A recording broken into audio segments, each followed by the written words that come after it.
It's Red Eye Radio. Talk about everything from politics to social issues and news of the day. Whether you're up late or you're just starting your day, welcome to the show. From the Uniden America Studios, for Gary McNamara and Eric Harley, Dan Mandis, this is Red Eye Radio. And good morning, good evening. Welcome on in to Red Eye Radio, and always appreciate the opportunity to fill in for Gary and Eric here on Red Eye Radio nationwide. The phone number remains 866-90-RED-EYE, 866-907-3339. If you would, throw me a bone and follow me on the socials, Facebook, X, and Instagram, all three, at Dan Mandis Show. It is the Wednesday before Thanksgiving. Traditionally, I will say that as the guy that's done this show for the last couple of years for Gary and Eric on Red Eye, the Wednesday before Thanksgiving, traditionally it is a slower news day. Not the case this morning, though. There's a lot to talk about, so I'm really glad to be filling in. By the way, my regular show is in Nashville, Tennessee, Super Talk 99.7 WTN, which is where I host a morning show. So let's get right to it. There is a number of different stories that are going on right now, including some really great audio of President Trump accusing Joe Biden of using the auto pen when he pardoned those turkeys last year.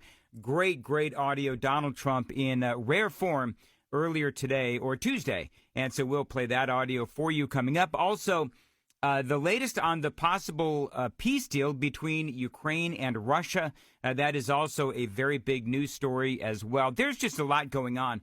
I'm not sure if you've heard, but I Nashville, Tennessee, this is where I live right now, and there is a special election going on for the 7th Congressional District. Now, if you don't know what's happening, let me just tell you real quick. This is right here in my back or my front yard, and I've been covering this extensively on my morning show in Nashville.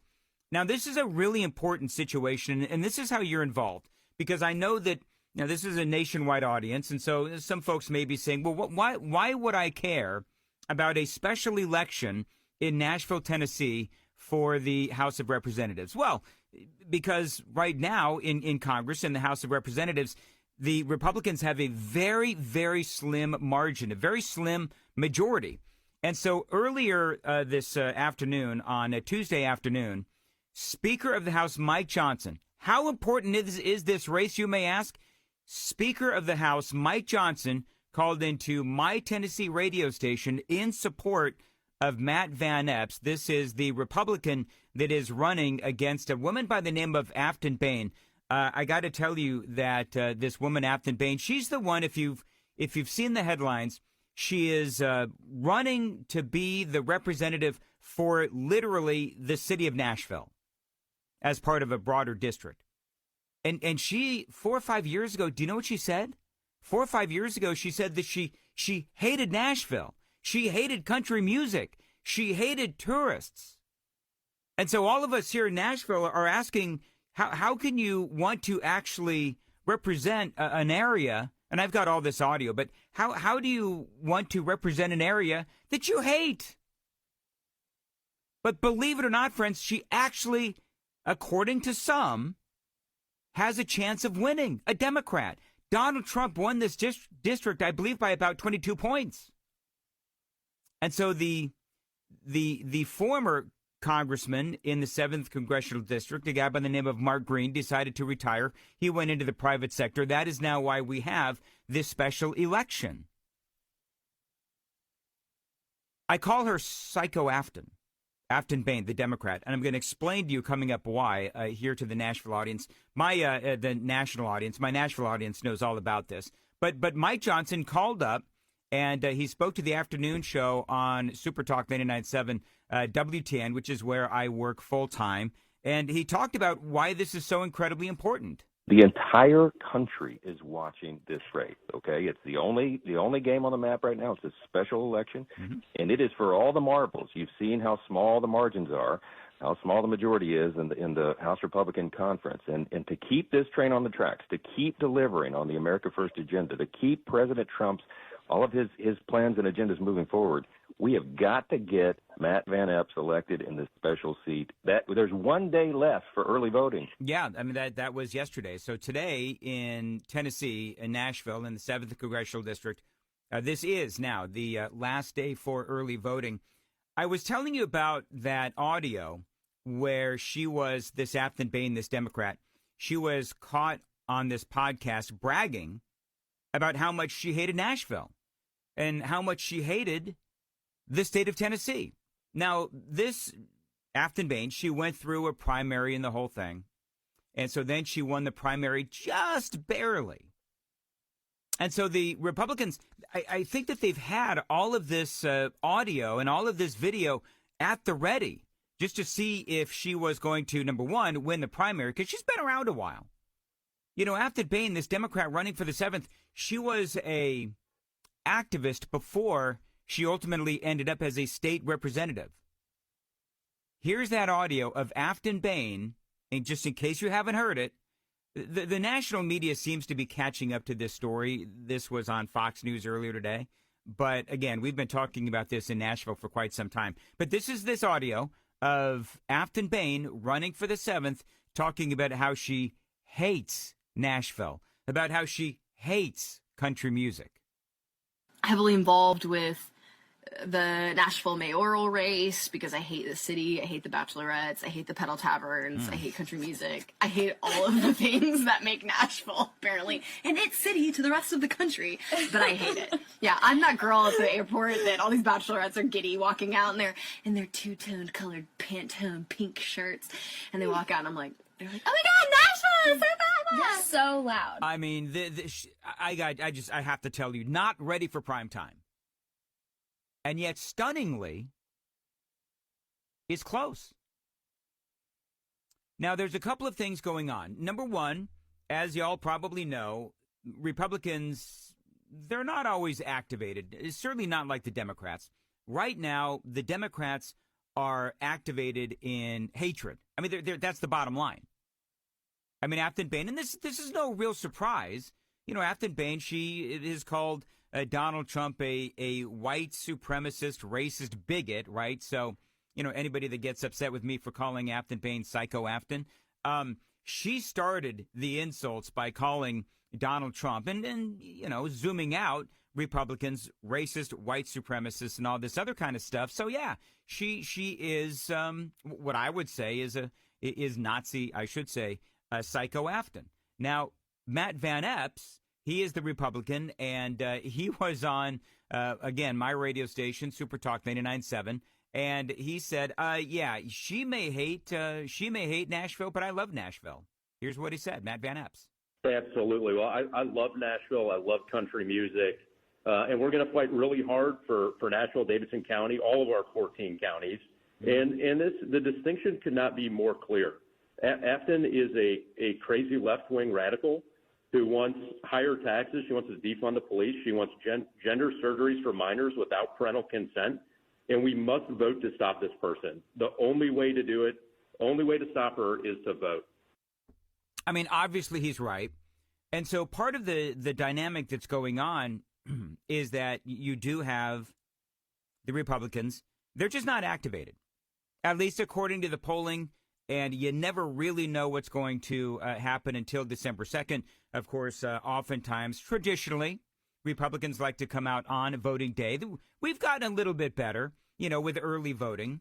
But the Democrats, they desperately want to flip this seat. And the reason, obviously, that the Democrats want to flip this seat is because Tennessee is dead red.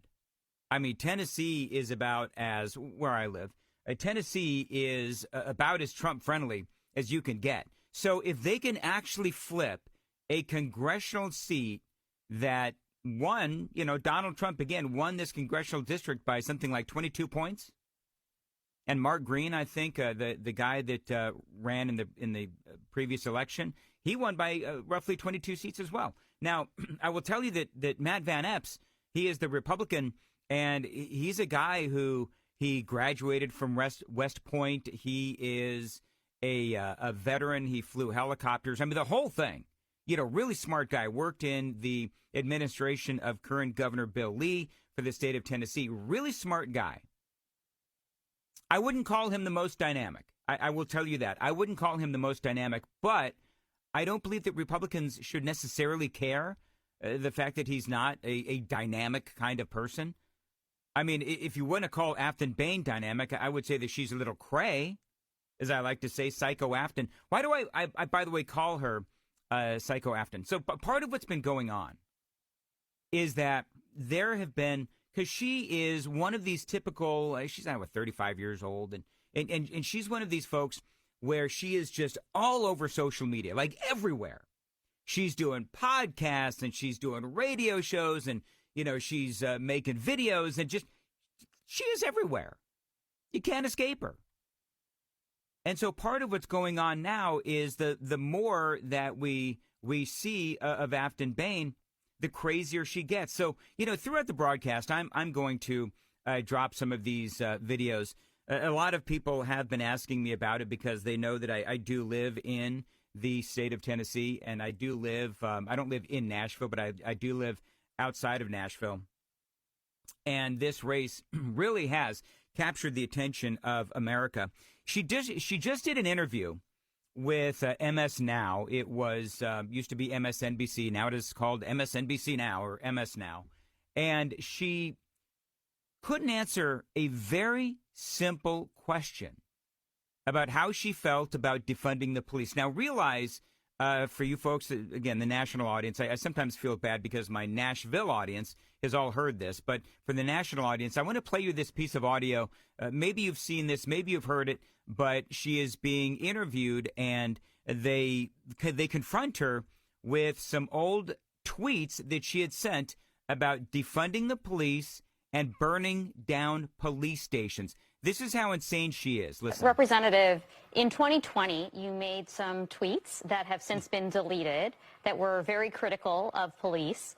You said in those since deleted tweets that the Metropolitan Nashville Police Department should be dissolved. Another cheered on a teachers union saying that defund the police should be a requirement for schools reopening.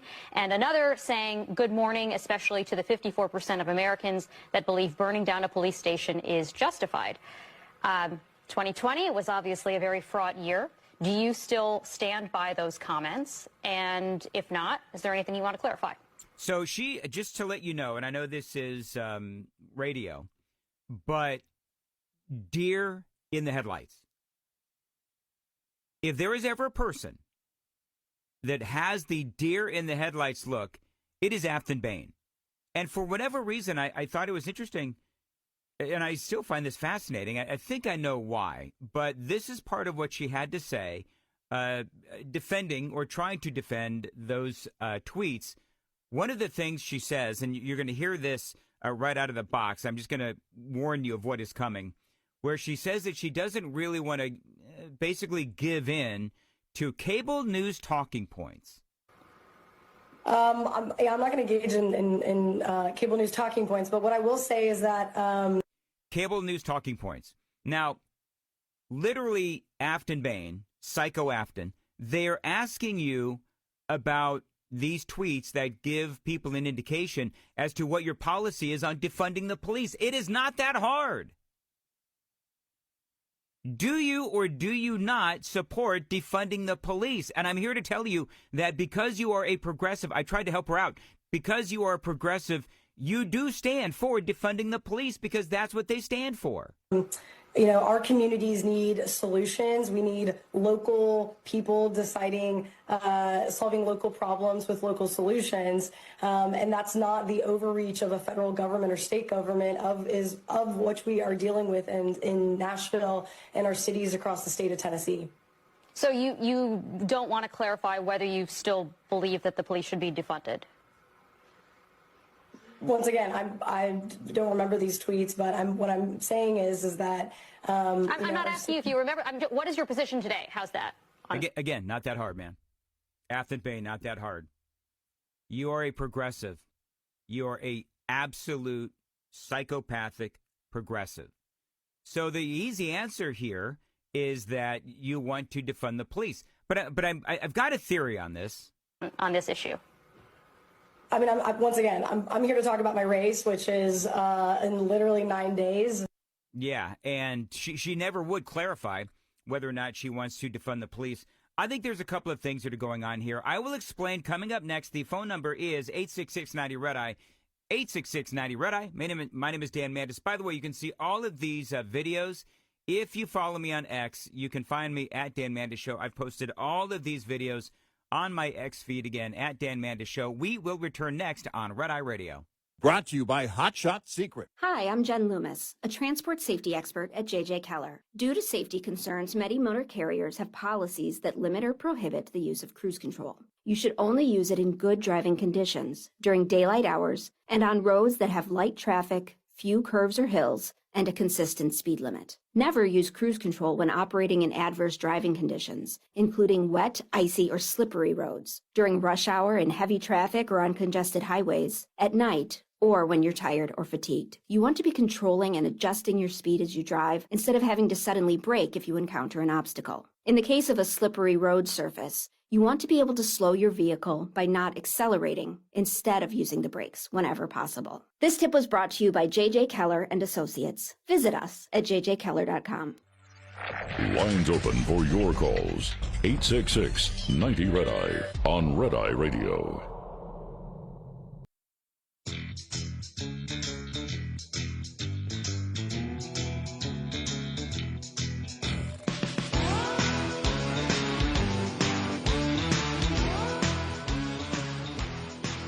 866-90-RED-EYE is the phone number, 866-907-3339. My name is Dan Mandis, in for Gary and Eric. You know, I get so caught up in the news of the day. I want to make sure that I wish you a great Thanksgiving, a happy Thanksgiving, and a great weekend as well.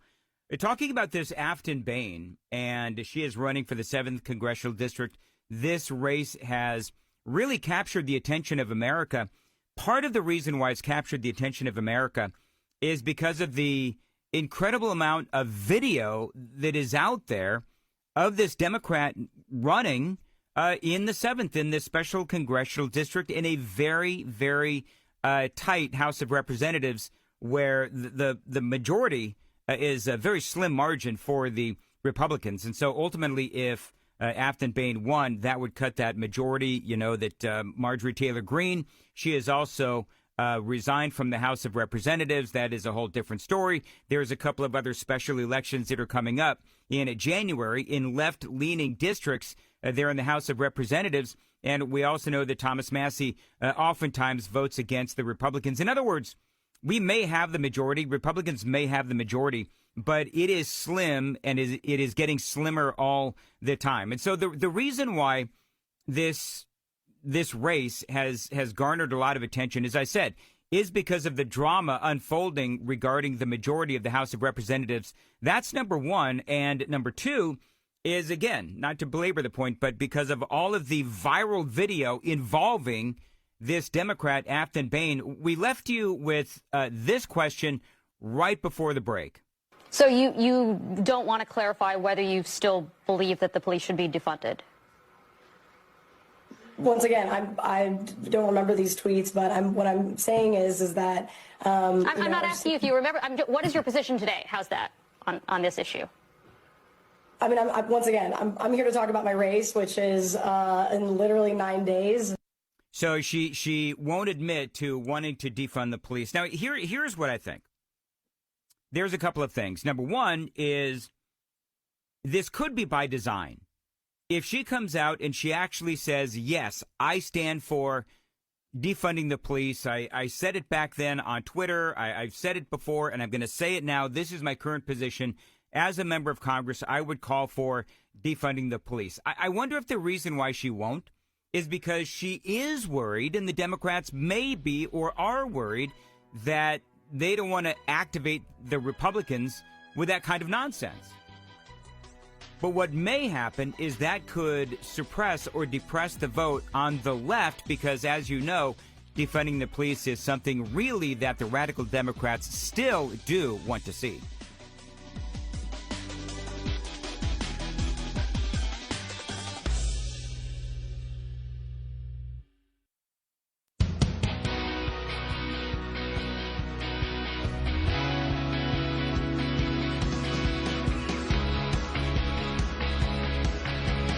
Happy Thanksgiving from all of us at Red Eye Radio. It's Red Eye Radio, 866-90 Red Eye is the phone number, 866-907-3339. And my name is Dan Mandis, in for Gary and Eric. It is the Wednesday morning before Thanksgiving, and wishing you and yours a great Thanksgiving and a great holiday weekend. All right, so a couple of things. Number one, you can follow me on X, Instagram, and also Twitter. If you find me on Facebook and Instagram, you will see that at Dan Mandis Show, I did a little video. People always seem to be fascinated. I have no idea why, but fascinated with my home radio studios. So if you are, I'm down in my basement this morning. When I do Red Eye, I'm able to do it down in my home studio where I do a lot of shows across the country for radio stations and so forth. And so if you want to see what my home studio looks like, it's right there in all of its or none of its glory. If you want to, just a very quick little tour, probably too long. That's number one. Number two is I'm utilizing my text line that I usually use for my morning show in Nashville, Tennessee on Super Talk 99.7. So if you can't call in, you don't want to call in, whatever, totally get it, that's fine. Most of the time I don't want to talk to me either. You can always text in to the show, and I'll read it. Maybe I'll read it on the air. Maybe I'll respond to you. But that text line is 615-737-9986, 615-737-9986. That is the text line. So I always love hearing from people all across the country. Now, do you think the war between Ukraine and Russia is about over? Can I be honest with you? I'm a little cynical for a number of different reasons, and I'm going to get into that. The Trump administration, they are very excited about this. This is Donald Trump. This was the president, I guess this was aboard Air Force One, and this was several hours ago. With Russia and Ukraine, are you expecting Zelensky to come visit you? We're having good, I don't know, he would like to come, but I think we should get a deal done first. We're having good talks. We started with Russia. We're having some talks with Russia. Ukraine is doing well. I think they're pretty happy about it. They'd like to see it end. And we won't know for a little while, but we're making progress. So that is President Trump. He did post this on the socials. This is the headline from Fox News. Trump touts tremendous progress, but says he will meet Putin and Zelensky only when the peace deal is final. President claims tremendous progress being made on the peace plan as negotiations enter the final stages. So, you know, there was this leaked 28-point plan. Gary and Eric spoke about this last night. I heard him on my way into work. They spoke about this leaked 28-point peace plan that, some people said that Marco Rubio knew about this. Other people said, no, Marco Rubio may not have known about the 28-point peace plan. But a lot of people said that it was way, and I mean way too, pro-Russia. So it was so Russia-friendly, actually, that U.S. senators said that it was actually just a Russian wish list. Now, the question is, what was in it? You had a lot of major concessions to Russia. Now, there's some people that are saying, no, that this was just sort of, as you would say, maybe a working document. It was nothing but a working document, and nothing was final.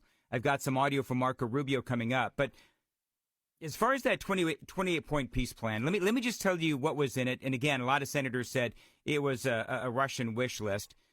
Crimea was going to be Russia's. The Luhansk and Donetsk regions were going to be Russia's as well. Russia was actually supposed to get more land than beyond those regions, beyond the disputed regions. Ukraine would put a cap on their armed forces. They would also have a ban on long-range weapons. They would terminate their drone programs. There would be no foreign troops based in Ukraine. I mean, all of these are very Russian-centric. They would accept never being included in NATO, basically never asking again. And Russia would commit to non-aggression towards neighbors. Now, that last one, Russia committing to non-aggression towards neighbors, they've made that before. They've done that before. And essentially what they've done, and I'm going to butcher years of history, but I don't want to get into, decades and decades of history. But there have been times when Russia, they have made agreements before, only to come back on the agreements and say, well, that was with the old administration. This is the new administration. And so whatever was negotiated before does not hold now because it's a different administration, and that administration changed the rules, right? So this is sort of what Russia does. So everybody freaked out because this big 28-point peace plan comes out, very Russian friendly, leads right into the, Donald Trump is a, Putin puppet, all of that nonsense. And Marco Rubio, very calmly, I'm a big Marco Rubio fan. Marco Rubio, very professionally, comes out and says, no, we are making a lot of progress. He and others flew to Geneva to continue with the negotiation. And this is part of what he has to say about how the negotiation is going. We had a very good day today. I think we made a tremendous amount of progress, even from the last time I spoke to you, and I apologize for keeping you waiting, but there was more work to be done. We began almost 3 weeks ago with a foundational document that we socialized and ran by both sides, and with input from both sides. And one of the things that happens when you've been involved in this now for 10 months is you get a pretty good sense of what the priorities and the red lines and the important issues are for both sides. And so that allowed us to create a foundational document, which has been an ongoing working document. In fact, over the last 96 hours or more, there's been extensive engagement with the Ukrainian side, including our Secretary of the Army and others being on the ground in Kyiv, meeting with relevant stakeholders across the Ukrainian political spectrum, in the legislative branch and the executive branch and the military and others, to further sort of narrow these points. We arrived here today with one goal, and the goal was to take is 28 points or 26 points, depending on which version as it continued to evolve, and try to narrow the ones that were open items. And we have achieved that today in a very substantial way. Now, obviously, like any final agreement, they'll have to be agreed upon by the presidents, and there are a couple issues that we need to continue to work on. But I think the report today is that I think today was worthwhile. It was very, very, it is probably the most productive day we have had on this issue. Maybe in the entirety of our engagement, but certainly in a very long time. But work remains, and because this continues to be a working process, I don't want to declare victory or finality here. There's still some work to be done, but we are much further ahead today at this time than we were when we began this morning and where we were a week ago for certain. Well, one of the things, and again, that's Marco Rubio, putting aside the question about whether or not Marco Rubio was part of that original document or not. Some are saying that he wasn't. He has come out and said that that was a document that was created by his department, and he was in on the whole thing.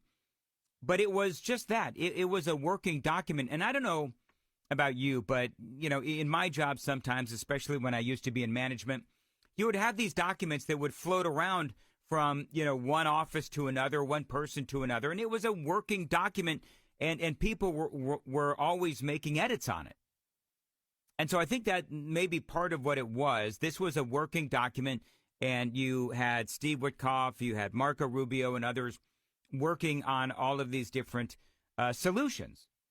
But so now you heard Rubio talking about these adjustments and about what they're doing and about how these ongoing discussions have led to some progress. And they do say that this is obviously a work in progress. And so as far as, and I've read, 5 or 6 different articles on this. I mean, you don't really know exactly what's going on with the negotiations because, you've got Marco Rubio and the Trump administration trying to hold things close to the vest. But from what we're hearing, as far as the territory goes, because remember, Russia, they wanted not only the territory that they have either already conquered or are fighting for, but also land that isn't even disputed, is clearly in the name of Ukraine. And I'm just telling you, there's certain things, there's no way that Zelensky is going to give up. And so putting aside all of that, the adjustments are now what we're hearing as far as the territory goes. That whole conversation apparently now has been deferred for future negotiation. No immediate plans beyond current lines. And Ukraine is insisting that they want all pre-2014 borders. And they want Crimea back. And I'm telling you, that's not going to happen. I still believe that Vladimir Putin holds all the cards.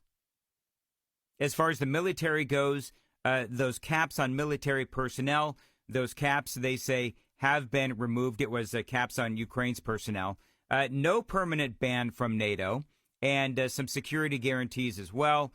They say, as far as those security guarantees go, enhanced U.S. European guarantees emphasized potentially including a multinational force that includes the United States, the UK, France, Turkey, as a backstop away from front lines. Use of frozen Russian assets for Ukraine's reconstruction and defense. And so there's a lot here. The negotiations do continue. I think part of what Trump has to do, and I think that he has done this, I think he took a clue, if you will, from the negotiations between Israel and Hamas, where he said, all right, listen, this is a way out, saying to Israel, this is a way out. Benjamin Netanyahu, this is a way out. And so take it, don't take it, but we want this over. And ultimately saying to Hamas and the Iranians, listen, if you want to ultimately end up annihilated by Israel, don't take this deal. But at some point, we're going to walk away, and we're going to let Israel basically have their way with you, and whatever happens is going to happen. And so I think Trump may be using, and you know how that worked out. I mean, ultimately, Donald Trump, I don't want to retrace too much, but Donald Trump neutralizes Iran. That was number one. Number two, you had the sanctions and all that.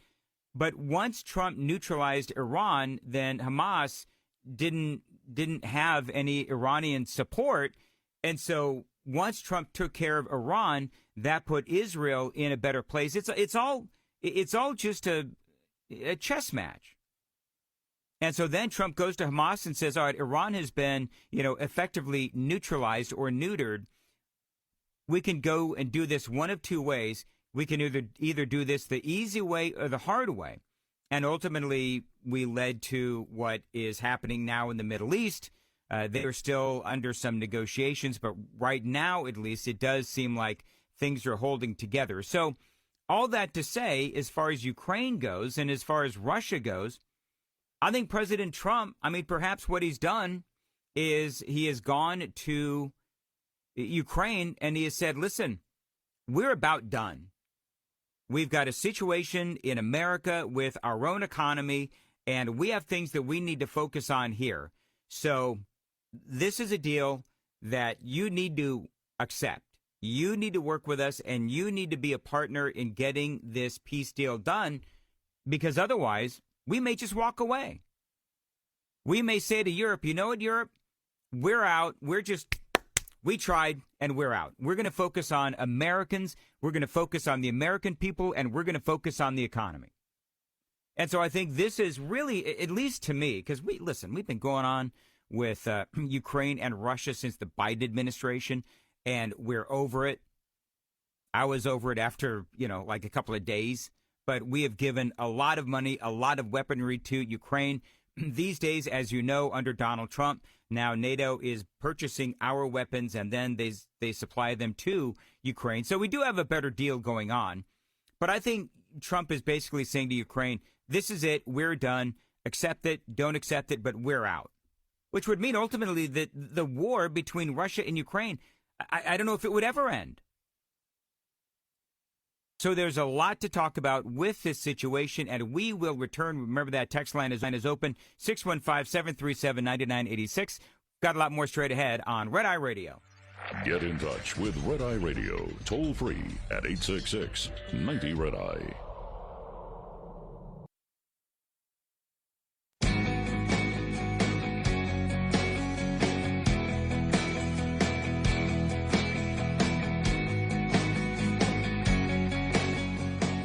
Radio. The phone number, 866-90-RED-EYE, 866-907-3339. The text line is open, the line that I use for my morning show in Nashville, Tennessee, Super Talk 99.7 WTN.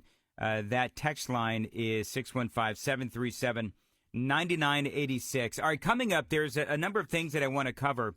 A lot of people are reacting to not only the audio that I played earlier in this hour, but the other audio that is out there from Psycho Aftyn Behn, and she is running for the 7th Congressional District in my state of Tennessee. There's a lot more that has dropped. We've also got some economic data that dropped on a Tuesday.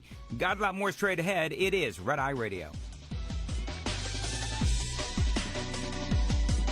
Top of the Hour News is brought to you by House Products. Visit houseproducts.com. This is Red Eye Radio on Westwood One.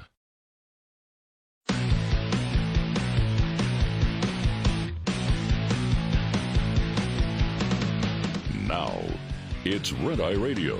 Talk about everything from politics to social issues and news of the day. Whether you're up late or you're just starting your day, welcome to the show. From the Uniden America Studios, for Gary McNamara and Eric Harley, Dan Mandis, this is Red Eye Radio.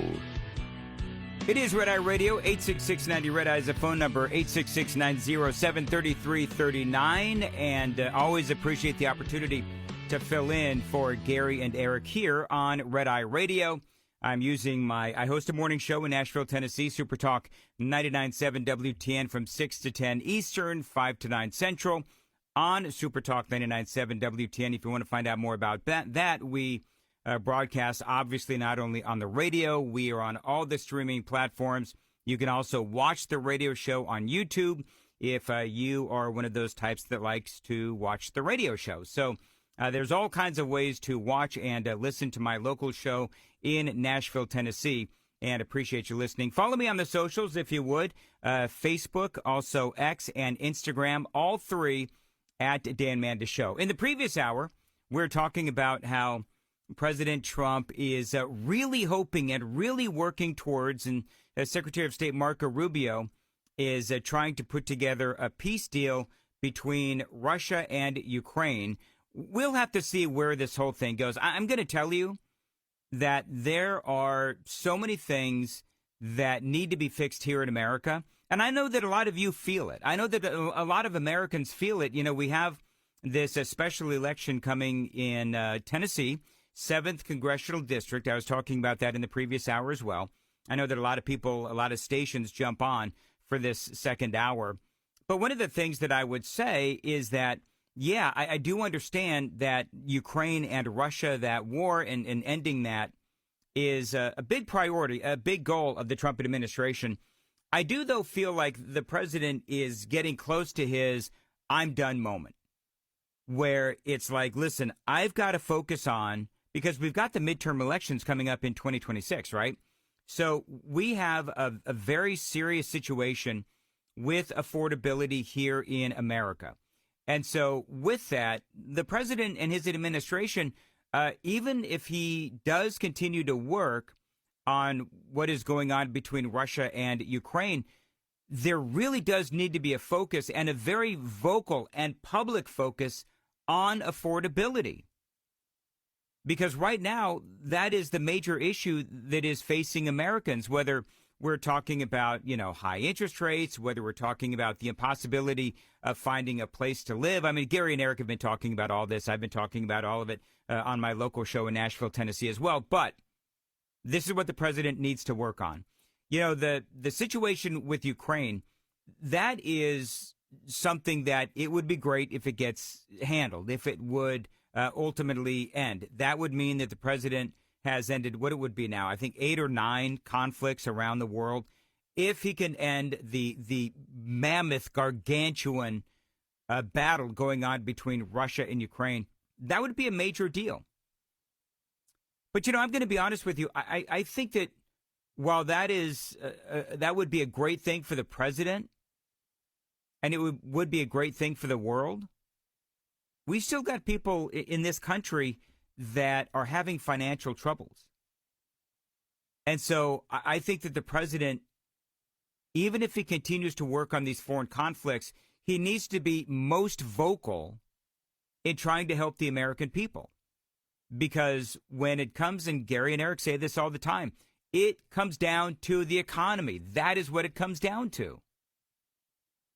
And so Scott Bessent and Donald Trump and a lot of other people within the Trump administration have been talking about what is going on with the economy and what the president has been trying to do to fix the economy, to help the American people. And I'm going to be honest with you, there is a lot of things that the president has done that have or will help the American people. This is what the Treasury Secretary said a few days ago regarding the big, beautiful bill and some of the tax breaks that are in the big, beautiful bill. And a lot of these could help you. One of the things that's going to happen next year is the Trump accounts.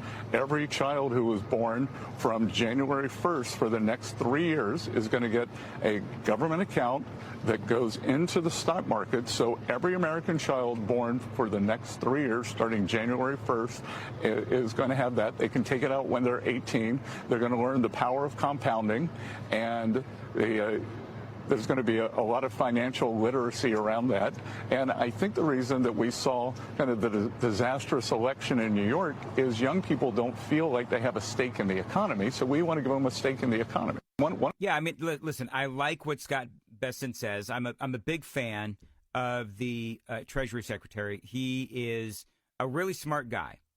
And one of the things, as we talk about affordability, there's a number of things that are in that bucket that is affordability. Number one is the ability to buy a home. And let's just be honest. I mean, I've got a daughter right now, and she has a baby, and they are trying to find a home, and it's impossible to find a home in a place like Nashville or in Middle Tennessee. Would love to have her move closer to us, but it is really, really difficult for young people to find a home. And I think that that's part of why you do have a lot of the younger generation that has suddenly sort of become disengaged. If you listen to the experts, and we don't know who's right and who's wrong. There's all kinds of polling out there. Who knows? But the indications are that the younger people that voted for Donald Trump in the last election, they've become disengaged. They've become disenchanted because as great as it is, as far as the scorecard with all of the accomplishments that Donald Trump has done, they still can't afford the American dream. And that's a problem. And the question is, what is the American dream? We could debate, and I'm sure that people have. We could debate over what exactly the American dream is these days. I mean, is the American dream being able to afford a home? Is the American dream the ability to have a family? Because right now, and I'm not saying this is Donald Trump's fault. I'm not saying that. But right now, the American dream, it's not attainable for young Americans. It's not. And the reason why a lot of the younger Americans are sort of disenchanted or disengaged with what is going on politically after turning out in droves for Donald Trump and the Republicans is because there have been some missteps. And I say this as a guy that has voted for Donald Trump not 3 times, but 6 times, counting the primaries. But when the president spoke about, and there's a number of things that he has said that has frustrated the American people and MAGA, and now there's a big divide between like Donald Trump and MAGA and America First, led by Marjorie Taylor Greene. I don't think I really want to get into all of that tonight. But the problem is that you have all of these young kids, young adults, that have graduated college, and they can't find jobs. And their jobs are being farmed out to India. You got all these guys coming in from India on these visa programs that are, in my opinion, riddled with corruption and loopholes and the rest of it. And so and then you throw in AI, and you've got all of these young Americans who are graduating, and they did everything right. They did everything right. I mean, maybe this is you. Maybe this is your son. Maybe this is your daughter, where they did everything right. The government told them, right? Remember all this? The government told them, go take STEM courses, go take STEM courses. So what do? They go and they take STEM courses. Then what happens? AI happened. And a lot of these positions have been eliminated by AI. Now, AI, of course, has also created positions, but along with AI killing a lot of these jobs, you also, not to belabor the point, but you have all of these visa holders coming into our country and taking those jobs. And some of those jobs, President Trump has been out there saying, well, we need to be able to import. We need to be able to import talent. And so if South Korea, just to use the example that President Trump utilized, if South Korea wants to build some sort of a plant here in America and they're going to invest out of whatever, $10, $20 billion in a plant, then, yeah, you know what? South Korea is going to bring their own people into America on various appropriate visas to build the plant or the facility to their specifications. That's what they're going to do. Yes, even though Americans could do those jobs, but part of what the president has said is that what they're going to do is train Americans and then go home.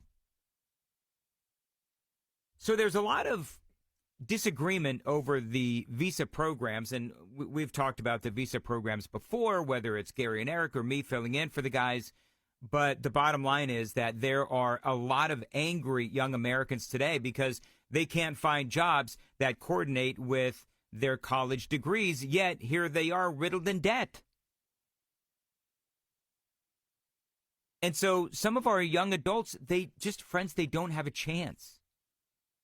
They don't have a chance. They can't find a job. They can't pay off their debt. They can't buy a home. They can't afford to have children. The American dream evaporated. And in my opinion, a lot of these younger adults, they've been betrayed by the older generation. What do I mean by that? What I mean by that is a number of different things. Number one is you have a lot of these, and I've spoken to so many of them, where they went to their high school guidance counselor. They went to a college curriculum counselor, and they said, oh, yeah, take, German literature. You could get all kinds of great jobs. Only to find out they take out all these loans. They've got all of these high interest loans. They're never going to be able to pay it back. And they've got their master's degree in German literature, and surprised they can't find a job. Now, don't get me wrong, because I know that there's some of you screaming at the radio right now, and I'm right there with you. But Dan, what about personal responsibility? I'm right there with you. Anybody, I've been hosting talk shows for like years. And anybody, as long as I've been hosting, the conversation of is college worth the cost? That has been a talk radio topic for years. And so anybody in the last few years who have graduated with a degree in German literature or whatever other, whatever other useless degree there is out there, and there's a lot of them. Well, I know that that's the fault of the students and their parents, because all it takes is a quick Google search or some awareness of job opportunities out there and what people are hiring for and where those opportunities are. That's a quick Google search. And if 5 years ago, if 7 years ago, if 10 years ago, you did a Google search on, what the best majors are, and so that you'd be able to graduate and pay off your college debt and be able to get into the workforce with a job that has a connection to the major that you have and your passion. But you ultimately ended up taking German literature. Well, then I'm sorry, but that is your fault. But that's also the fault of your parents. That's also the fault of, the schools and the colleges and the high school guidance counselors that sold you a bill of goods. But the internet's been around a while. Google has been around a while. And it always shocks me when I hear that there's still people that are graduating with liberal arts degrees, right? And then they complain as they're riding through streets of blue-run cities all across America, and they complain that they can't use their college education. Well, you're the one that chose liberal arts. You're the one that chose German literature. But put all of that aside, because there are others, of course, you know, your auto mechanics, your truck drivers. I mean, you want to talk about truck drivers here on Red Eye Radio overnight? And the amount of these, foreign truckers that are here in our country getting their driver's licenses in California, and then driving around the country killing people. We could talk about that. That's been a big topic here in 2025. In other words, there's a number of things going on. It is, as we have, of course, a special election in the state of Tennessee. And I spoke about that in the previous hour. I'll get back to that in a second. But there's a number of things going on. You can't just, in my message to those folks who are angry and upset, they still can't afford things. They still can't afford a house. Donald Trump has been in office for 11 months now. And why isn't everything fixed? Well, Rome wasn't built in a day. America is certainly not going to be fixed in a day. America wasn't destroyed in a day. I mean, if you'd like to talk about, the destroying of America and what Donald Trump was trying to recover from the 4 years of Joe Biden,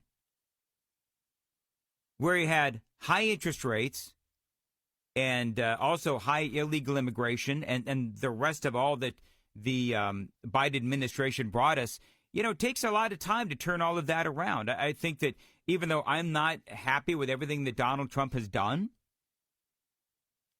and I disagree with him on some of the tariffs, I do believe that, number one, his heart's in the right place, and number two, I believe that he's on the right track. Ultimately, we'll have to see what happened. We did have some GDP numbers come out on, I think it was Tuesday. GDP growth was slightly down, but still indicates, they say, strong economic momentum, which is all fine, well, and good. They say that job creation continues to be strong. The big question is this. How much does it cost for a basket of groceries, and is that still too expensive? I will tell you that, yes, it is, but there are other things at play, and we'll get to that coming up next. My name is Dan Mandis. This is Red Eye Radio. This morning's USDA Farm Report is brought to you by House Products. Tested, trusted, guaranteed since 1920. Tighter turkey supplies, tighter bird supplies and cold storage. And according to USDA livestock analyst Michael McConnell, it has changed market dynamics, resulting in increased wholesale turkey prices. However, when you look at the Agricultural Marketing Service Retail Feature Report, what we see is that retailers are continuing to feature turkeys pretty heavily heading into the Thanksgiving holiday. So in several cases, retail frozen turkey prices are lower than wholesale. Really what this is showing is that even though the supply of turkeys is relatively tighter this year relative to the past couple of years, retailers are really focusing on that turkey item as a way to drive people into their stores, encourage them figuring if they're purchasing the turkey at their store, they're going to purchase a lot more of the items that surround the turkey as well. And McConnell says that some retailers have utilized strategies throughout the year to procure enough turkey supplies for Thanksgiving, in turn encouraging consumers to shop through turkeys with low unit prices or a bundle of turkey and several Thanksgiving meal staples. I'm Rod Bain reporting for the U.S. Department of Agriculture in Washington, D.C. This report brought to you by Cenex Fuels and Lubes.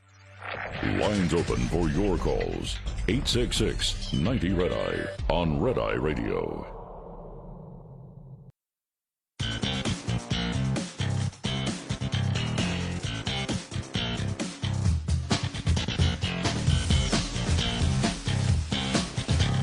Red Eye Radio, 866-90-RED-EYE is the phone number, 866-907-3339. I want to play this audio real quick. This is Scott Bessent. He was on with Kirsten Welker, Meet the Press, and he's talking about ways in which you can fix your own economy. No. They weren't. So inflation hasn't gone up.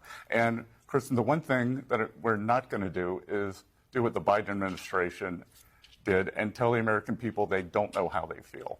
They are traumatized, and over the Biden inflation. We have slowed inflation, and we are working very hard to bring it down. Kristen, I can tell you that the Council on Economic Advisors has a study. You know the best way to bring your inflation rate down? Move from a blue state to a red state. Blue state inflation is 0.5% higher, and that is because they don't deregulate, they keep prices up, energy is higher. All right, so that is Scott Bessent. As a guy who has lived all over the country, I can tell you that is absolute truth. Now, in Tennessee, we have a saying, 2 words, we're full. We'll talk about that straight ahead on Red Eye Radio.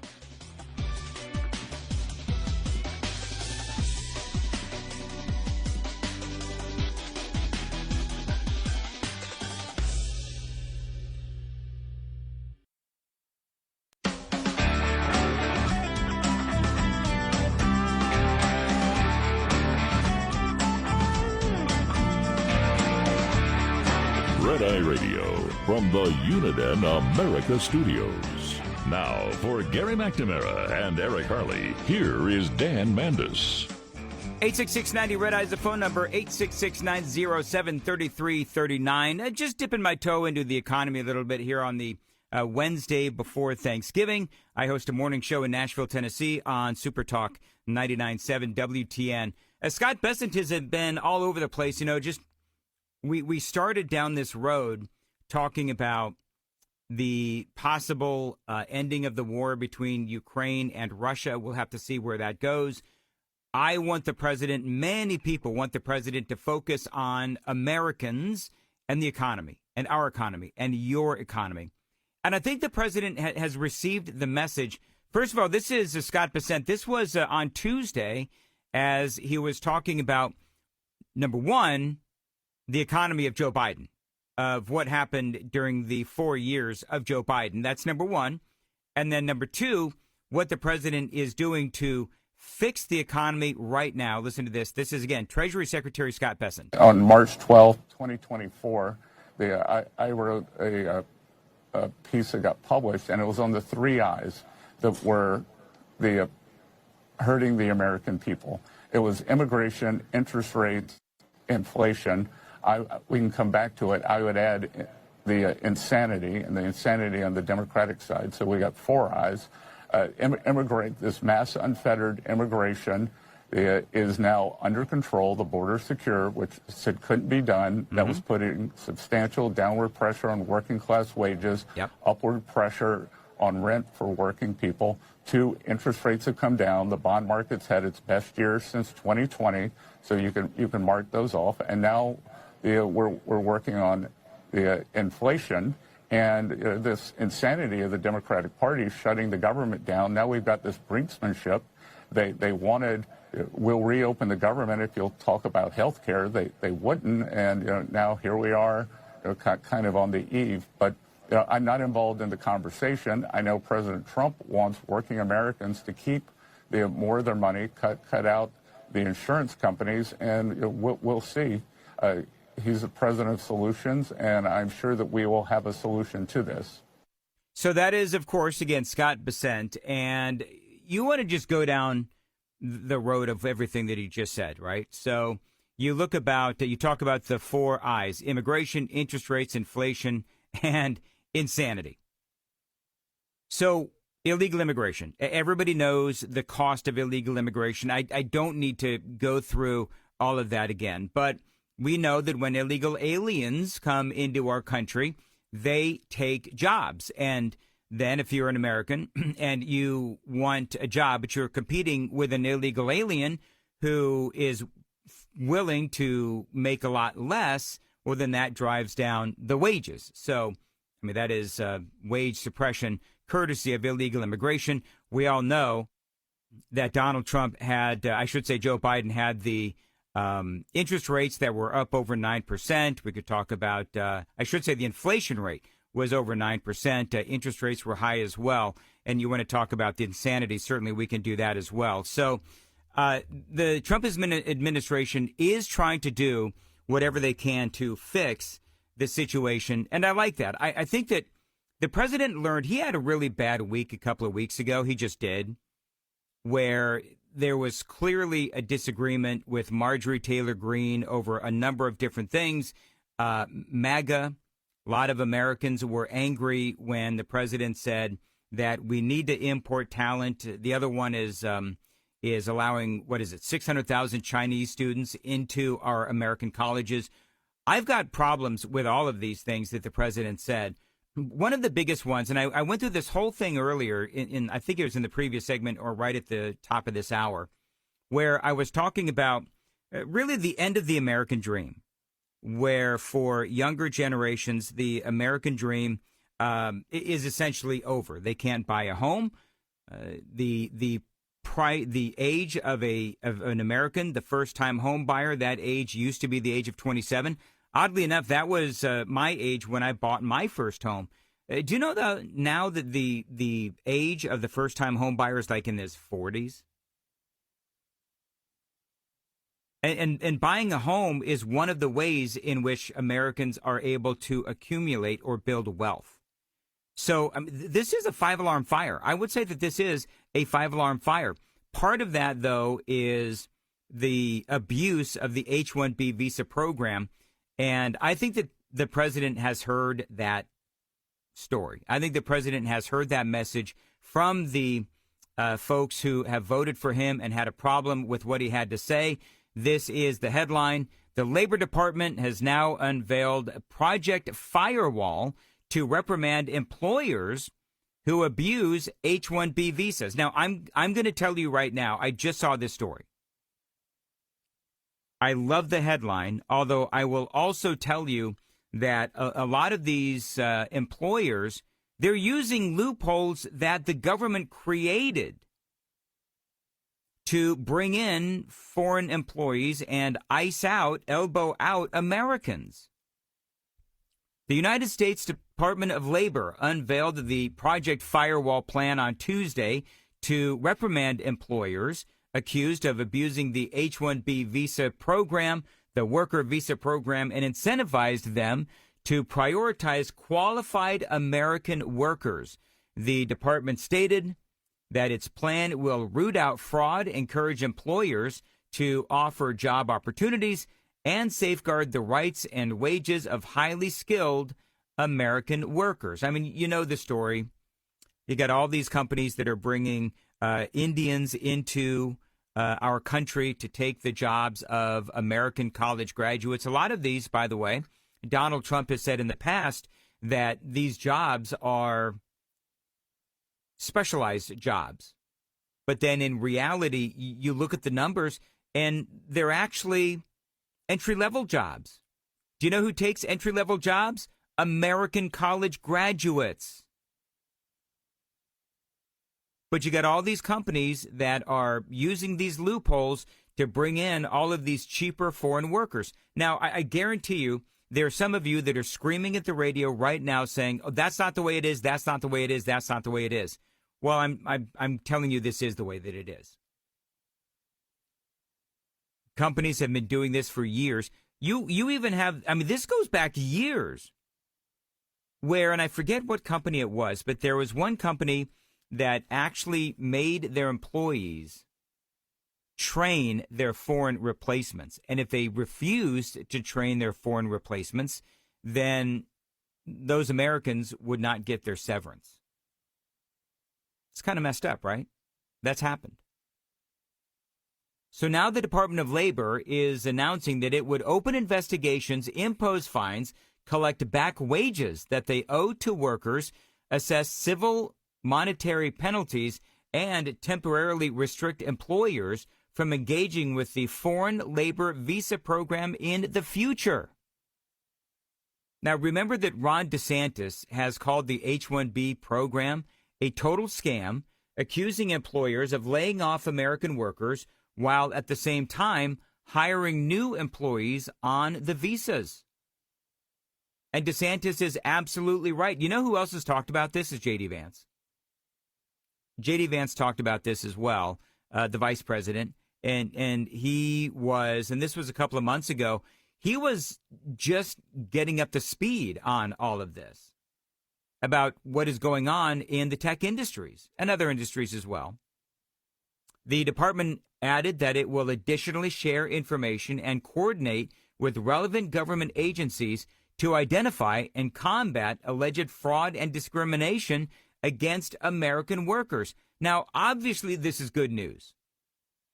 If you're hearing this, you're listening to this, and you've been on the front lines, you've watched as all of our young adults, our young college graduates are getting their jobs taken away by foreigners because of the loopholes.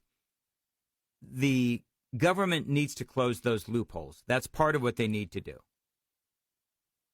The department's plan comes after President Donald Trump began to reform the H-1B visa program back in September, which he tried to do. He signed an executive order that instructed the Department of Homeland Security to change the registration fee for the visa to $100,000. The president saying at the time this program has been abused for too long, Trump saying, adding that the program has displaced American workers and suppressed wages. It is time to fix it for our people, the president said. I mean, I like that. Here's the deal. I'm just going to be honest with you. I'm a little skeptical. I am a little skeptical because I think that there are loopholes, and I'm seeing where they want to start, hunting down these employers who may be utilizing these H-1B visa programs to hire foreigners over American workers. But I'm looking, and this is from the Washington Examiner, and I don't see anywhere where they're talking about closing those loopholes. That's what they need to do, man. They need to close those loopholes, and that is the bottom line. The phone number is 866-90-RED-I, 866-907-3339. Aftyn Behn in the news. I just saw this. This was sent to me just a moments ago by one of my favorite listeners here in Nashville, Aaron, who tells me that J.D. Vance is going to be in Nashville, and Aftyn Behn, if you missed the previous hour, Aftyn Behn, let me get you caught up real quick. There is a special election going on in the 7th Congressional District here in Nashville, Tennessee. Now, this is traditionally what we would say a dead red district. Donald Trump won this district by 22 points. And the previous congressman who retired, he also won that district by 22 points or so. And he decided, that Congressman Mark Green decided to retire. And so now there is a special election. The special election is between a woman named Aftyn Behn and a man by the name of Matt Van Epps. Matt Van Epps is the Republican. Aftyn Behn is a state lawmaker. She is a Democrat. And we call her, I call her anyway, Psycho Aftyn. Other people call her Aftyn Insane, whatever. But she's just nuts. I mean, she's nuts in a couple of different ways. Number one is her policies are nuts. She is all about defunding the police. Although oddly enough, she won't admit it. There was an interview that she did with MS Now where she actually would not admit to wanting to defund the police. I did play that audio for you earlier, but there's other audio out there as well that I want to catch you up on real quick because it is important. This is something that she said, and she's she's about 35. She's about 35 years old, and she claimed in 2020 that, yes, men can give birth. I think as an organizer and as an activist, we really have an opportunity here in this country to talk about what type of progressive policies we want to see as young women. And I think we have, as birther, as women who can give birth, men and women who can give birth. No, actually, Aftyn, men cannot give birth. Why do they do this? It's so flabbergasting that, and this is, I know you've heard this 1,000 times. The party of follow the science, can't look down and see what is, down there, if you will, to know what you are, a man or a woman. But no, Aftyn Behn, men cannot give birth. The police should not be defunded, and you're insane. Here's more. women. And I think we have, as birther, as women who can give birth, men and women who can give birth, we could maybe leverage that as collective bargaining, which is the basis of this book that I've just started reading. But okay. So I want you to listen very closely, because she's going to go on a birthing strike. She's going to refuse to give birth until the American government agrees to certain terms with the women from the left. And by the way, just to let you know, I don't know about you, but listening to her talk, listening to her speak about, how Donald Trump in the past, she has said that Donald Trump is a white supremacist and a racist and a bigot and all of these other things. Wait till you hear what she has to say. That is coming up next on Red Eye Radio. Get in touch with Red Eye Radio, toll free at 866-90-RED-EYE.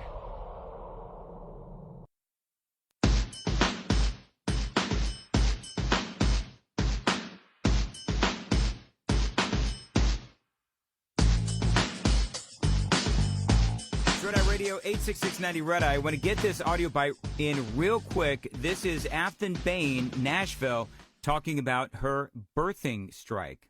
Called Birth Strike, and how we can really leverage collective bargaining when it comes to having children in this country. And so, for example, I'm not going to give birth until the United States government concedes ABCD. What do you think about that? You know what? Can I just tell you, I'm thrilled, because I think the world needs not another Aftyn Behn running around. So if she's not going to give birth, that is okay by me. Got a lot more straight ahead. Red Eye Radio.